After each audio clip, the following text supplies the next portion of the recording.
Hey, what's up, YouTube? This is Russell of Amaros. Make sure you guys subscribe at the top, thumbs up the video, leave a comment at the bottom. Make sure you guys watch previous videos and stay tuned. We have coming for you in the future. So on American Idol last night, Beyonce was the mentor, and she was giving advice to the different singers on what to do and what not to do.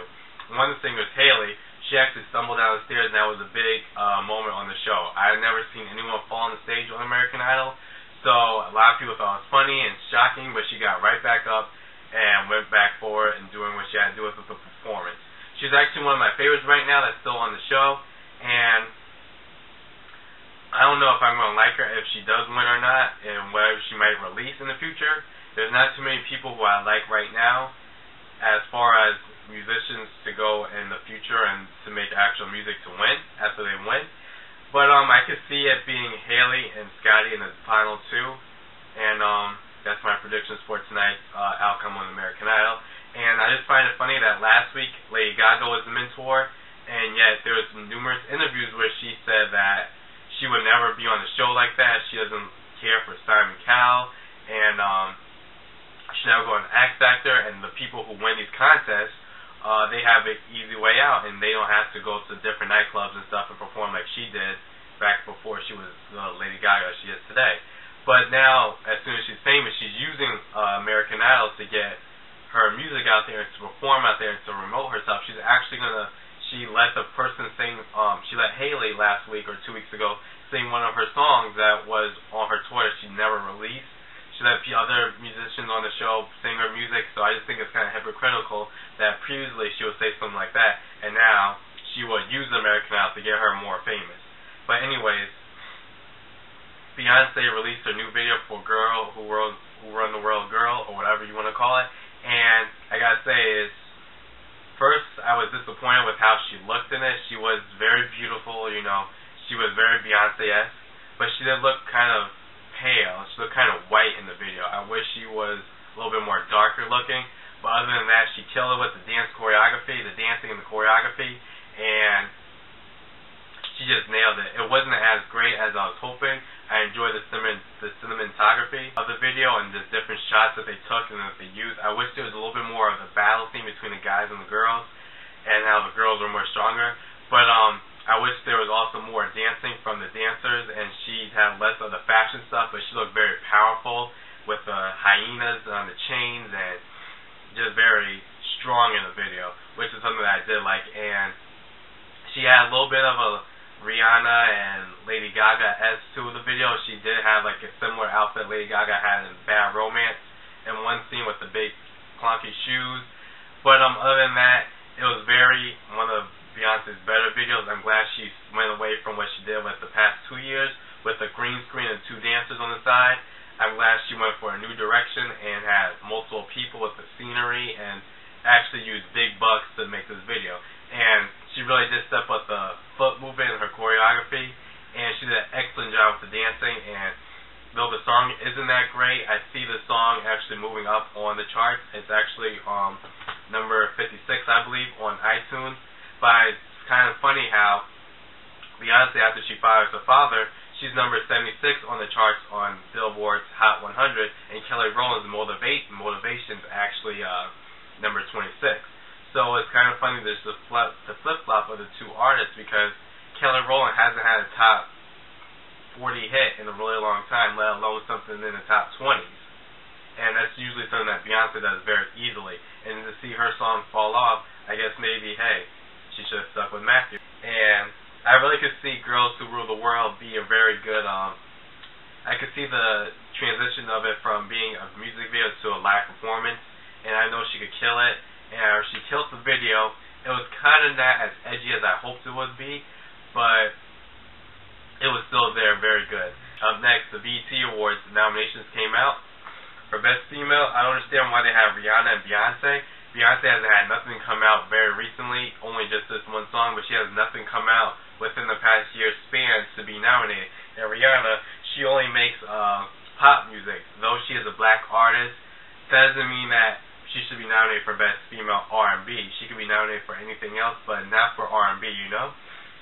I think that Sierra or Fantasia, who won the Grammy this past year for Best Female R&B Vocal Performance, or Jasmine Sullivan, who was nominated, Keisha Cole should have been nominated. Keisha Cole actually went on her Twitter and was kind of upset and was saying that I've been out here in this game since I was 21 and I haven't been nominated or won anything. And just forget MTV and BET. And it's kind of sad that they are ignoring her, and she has done pretty well on BET this past, decade with music. And someone asked her about her relationship with Lil' Kim, and then she said that her and Lil' Kim aren't friends at all. And Lil' Kim got kind of upset about that. I was like, yo, you know what? If I'm not your friend, then how come I was loyal to you?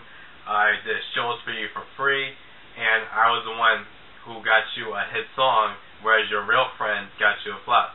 Kind of true. She went with Nicki Minaj to go with that I Ain't Through, and the song didn't do good on the charts at all. It was a flop. It went to number 56 on top R&B charts, whereas on the song with her, with Keisha Cole, Lil' Kim, and Missy Elliott, it went to number 7 or 6 on the chart.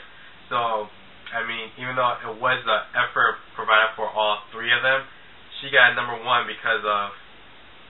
she got that hit because of all three of them, whereas Nicki Minaj got her nowhere.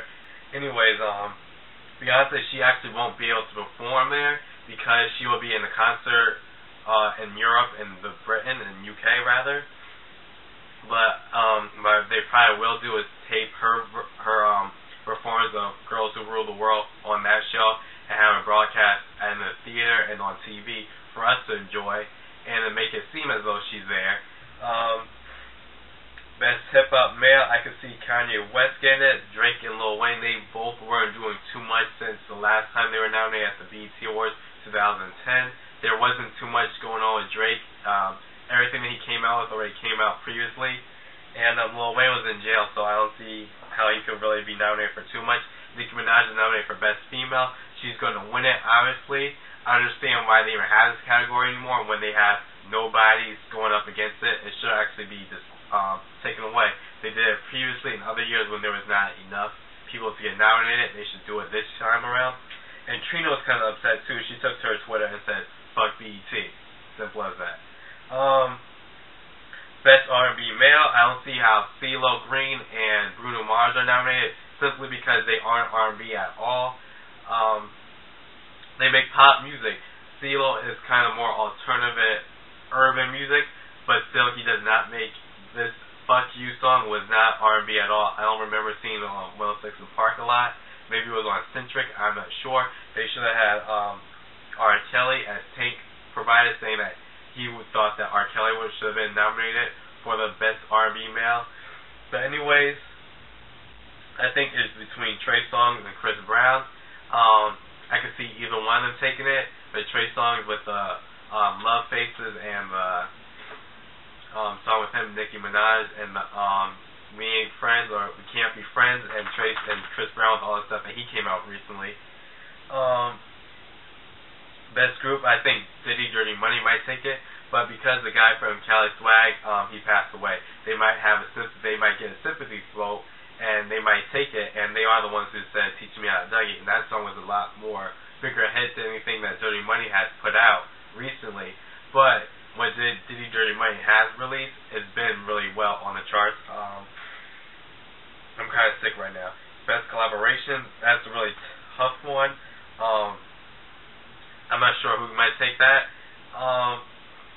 Best New Artist, I could see it going from Will Smith or Wiz Khalifa. Will Smith really took it with that video, and she killed it, and she really showed that 11-year-old or a 10-year-old, however old she is, she could do it as good as the adult. And Wiz Khalifa just came out with Nowhere with Black and Yellow. I'm not really feeling his new song too much. I really thought he was going to be a one-hit artist, but I see that I Roll Up is doing really well in the charts. He had another song that debuted at like number 6, so he is a number one, a one-hit wonder actually. Viewer's Choice, I could see it going from Chris Brown for his song with Look At Me Now with Busta Rhymes and Lil Wayne, or I could see Rihanna and Drake taking it, just because that song has so many people singing it, and that's really the only song that Rihanna has came out that is R&B for me to see be nominated. And Best Centric Award, I think Marsha Ambrosio might take it, or R. Kelly. And for Best Female, I think that for Best Female R&B, I think that, let's see, Carrie Hilton or Jennifer Preston or Marsha might be able to take it. And for Nicki Minaj, she's always talking about how much money she makes from off the features, and yet her features that she's on, they don't do really hot on the charts. Like, you know, they're like top 30 or top 50, top 100, not even on the charts. And for her to always brag about it, the numbers should speak for themselves, and she's getting, from, in my opinion, getting overpaid to give people, you know, lukewarm songs. The Office is finally coming to an end, and I don't know who's going to be the new boss for the next season. Michael Scott left. Dwight was the boss for a day, but he was a horrible boss. Creed's the new boss coming in for tonight, and they're looking for new people. The original boss from the UK office is up for employment, as well as Jim Carrey. And we saw Will Ferrell wasn't good up for the job, and Jim Carrey also wants to do it, and we have Ray Romano. He's trying to apply for a position of the head manager of the office at Dunder Mifflin, and so I don't know who's going to be the new boss for the office. And I really am into this Miami versus Bulls game. The Bulls won the first game like 21 points above the Heat. I was really hoping that they would keep up the streak and was going to be a first game victory and just come to an end. And it just seemed a little last night. I was looking back and forth from American Idol to the game, and the Heat and the winning LeBron James did an excellent job playing. But I gotta say this, I really don't want to see him win this time around because I want him to be a little bit humbled from the game. Because when you look at Michael Jordan, who's one of the best players of all time, he doesn't have that same aura as Michael. Michael has a very charismatic aura whenever he played basketball. He was a very likable person, and LeBron James just has arrogance about him, and I don't want him to see him win right now, maybe next season, but I don't want him to see him win right now just after the trade. You know? I don't know. But thank you guys for watching. This is Russell and Russell. Tell me what you guys think about the Heat versus the Bulls. Who do you think is going to be the Eastern Conference winner? And about The Office, Beyonce's new video, American Idol, who do you think is going to win? Who's going to be the top two? And who should win the BET Awards? Thank you guys for watching. This is Russell of Amber Russell. Subscribe at the top. Thumbs up. Leave a comment at the bottom.